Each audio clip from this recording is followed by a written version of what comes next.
عملها الخيري شوه صورتها، وقصة نجاحها حكاية كفاح. قصة دعاء فاروق صالح كامل، مقدمة فوازير ومن أشهر مقدمات البرامج الترفيهية على ART. لبست الحجاب واتجوزت صالونات، وصالح كامل كان السبب في نجاحها وشهرتها كمذيعة محجبة، تاجرة شاطرة وليها علامة تجارية، وحكايتها مع جوزها دايما ترند. دعاء فاروق وأسرار جديدة عن حياتها الشخصية. دعاء فاروق واحدة من أشهر المذيعات المحجبات في مصر والعالم العربي. بدأت مشوارها بعيد تماما عن البرامج الدينية، كانت مضيفة طيران أرضي، وبعد كده دخلت مجال الإعلام من باب الفن والترفيه سنة 2000. قدمت فوازير رمضانية على قناة ART مع دعاء عامر، وكانت بينهم منافسة شرسة انتهت بصداقة قوية. قرار الحجاب كان نقطة تحول في حياتها، لكنها أكدت إنه بإرادتها الشخصية. والمثير إنها ما بدأتش كمذيعة دينية، قدمت منوعات وفقرات ترفيهية وهي بالحجاب في وقت كان ظهور الحجاب ممنوع تقريبا.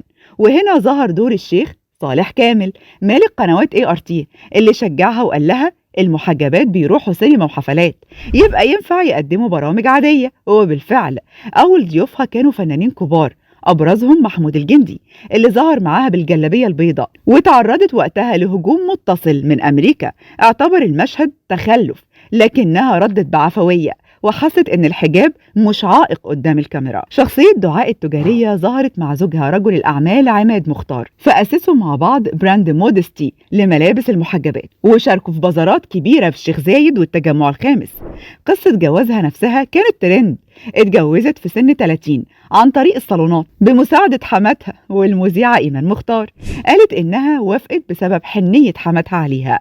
أما عماد فوصفها بإنها ست بيت شاطرة بتطبخ الملوخية والحمام ولا أجدع طباخ. لكن ورا حياة الرفاهية محن صعبة جدا مرت بيها دعاء، كان من أخطرها إصابة زوجها بسرطان القولون بعد ألم بسيط في الظهر انتهى بورم خبيث.